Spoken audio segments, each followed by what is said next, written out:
De l'Évangile de Jésus-Christ selon saint Jean au 6e chapitre. En ce temps-là, Jésus passa de l'autre côté de la mer de Galilée, le lac de Tibériade. Une grande foule le suivait, parce qu'elle avait vu les signes qu'il accomplissait sur les malades. Jésus gravit la montagne, et là il s'assit avec ses disciples. Or la Pâque, la fête des Juifs, était proche. Jésus leva les yeux et vit qu'une foule nombreuse venait à lui. Jésus dit à Philippe, « Où pourrons-nous acheter du pain pour qu'ils aient à manger? » Il dit cela pour le mettre à l'épreuve, car il savait bien, lui, ce qu'il allait faire. Puis Philippe lui répondit, « Mais le salaire de 200 journées ne suffirait pas pour que chacun reçoive un peu de pain. » Un des disciples, André, le frère de Simon-Pierre, lui dit, « Il y a là un garçon qui a 5 pains d'orge et 2 poissons. » Mais qu'est-ce que cela pour tant de monde? Jésus dit, « Faites-les asseoir. » Il faut dire qu'il y avait beaucoup d'herbe à cet endroit. Ils s'assirent donc au nombre d'environ 5000 hommes. Alors Jésus prit les pains, et après avoir rendu grâce, il les distribua aux convives. Il leur donna aussi du poisson, autant qu'il en pouvait. Quand ils eurent mangé à leur faim, Jésus dit aux disciples, « Rassemblez les morceaux en surplus, pour que rien ne se perde. » Ils les rassemblèrent, et ils remplirent 12 paniers, avec les morceaux de 5 pains d'orge, restés en surplus pour ceux qui prenaient cette nourriture. À la vue du signe que Jésus avait accompli, les gens disaient, « C'est vraiment lui, le prophète annoncé, celui qui vient dans le monde. » Mais Jésus savait qu'ils allaient venir l'enlever pour faire de lui le roi. Alors de nouveau, il se retira sur la montagne, lui seul.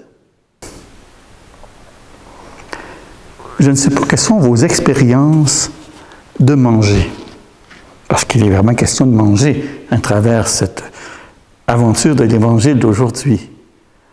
Moi, vous savez, ça fait déjà un peu plus de 2 ans, j'ai une gastrectomie, on a diminué l'estomac, puis avant, là, si par exemple, je donne un modèle que le monde connaisse beaucoup au Québec, là, je vais chercher une boîte Saint-Hubert avec 4 filets de poisson.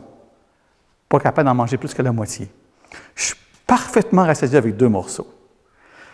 Donc, c'est pour dire que aujourd'hui, nourrir pour qu'on n'ait plus faim 5000 hommes.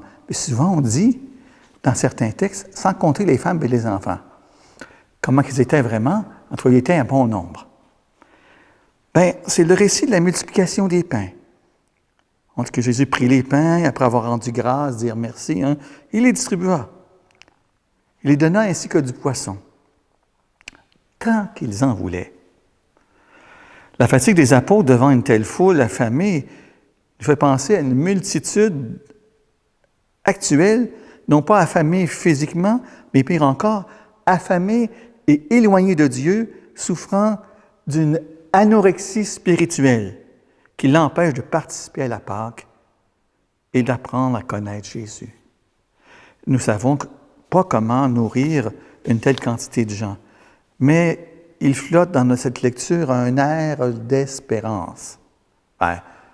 Nourrir 5000 personnes avec 5 pains et 2 poissons, c'est tout un air d'espérance. Essayons de ne pas d'être confiant en Dieu. Confiant en Dieu. C'est ainsi que quand Jésus demande à Philippe où il pourrait acheter du pain, il disait cela pour le mettre à l'épreuve, car lui-même savait bien ce qu'il allait faire. Jésus, il savait ce qu'il allait faire. Jésus attend que nous soyons en confiance avec lui. Il veut qu'on se mette en confiance avec lui. Des fois, il y a des familles qui ont un revenu bas et une grosse famille. Comment qu'on va nourrir notre famille? Faisons confiance à la providence de Dieu. En contemplant les signes des temps, on ne va pas vivre dans la passivité, la paresse, le manque d'énergie, mais on veut vivre d'espérance afin d'accomplir un miracle. Le Seigneur attend l'engagement de ses disciples parce que ce n'est pas seul, c'est ensemble qu'on peut faire des beaux miracles. Des miracles qui ont fait grandir notre Église. Jésus augmente notre foi, l'obéissance et l'audace, même si nous ne voyons pas immédiatement le fruit de notre travail. Comme le paysan ne voit pas la pousse après la semence. Comme l'enseignant qui est au primaire, qui apprend les rudiments de la lecture, ne voit pas le futur doctorant à l'université. Ça prend de la foi, ça prend de la confiance. Quand on n'a pas le moment idéal pour donner de notre mieux, il faut le faire immédiatement, car Jésus n'attend que notre réponse pour accomplir son miracle. Les difficultés qui sont présentes en ce début de millénaire dans le monde moderne nous laissent penser que seule l'intervention divine peut nous donner l'espérance d'un futur moins sombre, écrivait Saint Jean-Paul II. Alors, accompagnons la Sainte Vierge Marie en priant. Je te salue Marie, pleine de grâce. Le Seigneur est avec toi. Quoi dire de mieux? Son intercession est évidente pour nous, chrétiens, particulièrement catholiques, mais aussi de d'autres confessions, pour demander son aide. Je pense à ce beau chant qu'un prêtre de Québec, l'abbé Raymond Poulin, a écrit, « Notre-Dame de Québec ». Si vous ne le connaissez pas, je pense qu'il est d'accord, je vais le mettre immédiatement comme finale aujourd'hui, Notre-Dame de Québec, à notre commentaire. Entre-temps, que le Seigneur vous bénisse, que le Père, le Fils et le Saint-Esprit. Amen. Écoutons Notre-Dame de Québec.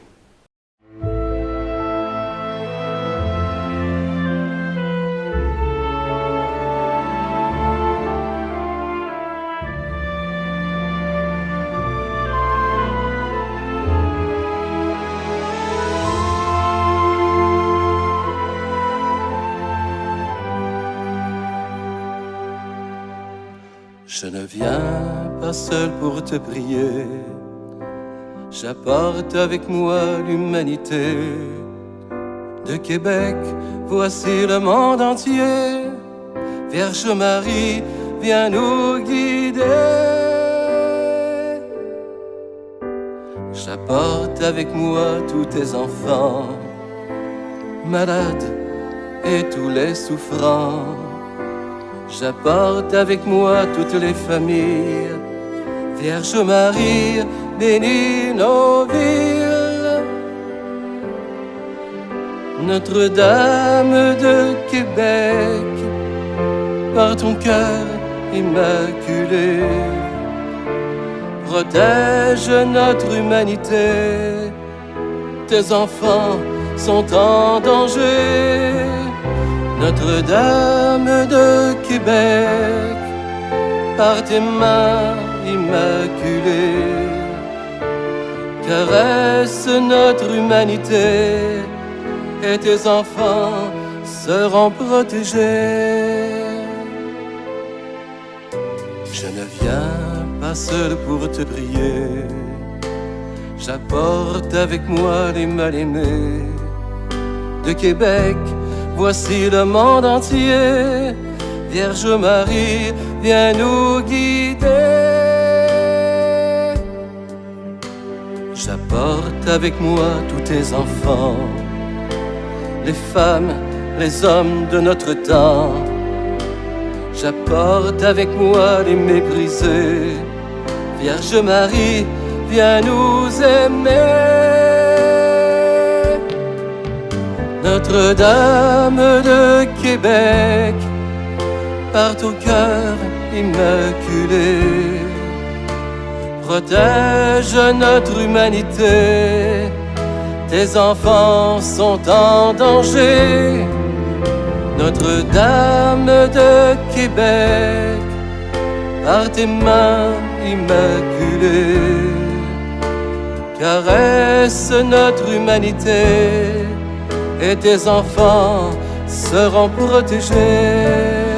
Notre-Dame de Québec, par ton cœur immaculé, protège notre humanité, tes enfants sont en danger. Notre-Dame de Québec, par tes mains immaculées, caresse notre humanité et tes enfants seront protégés.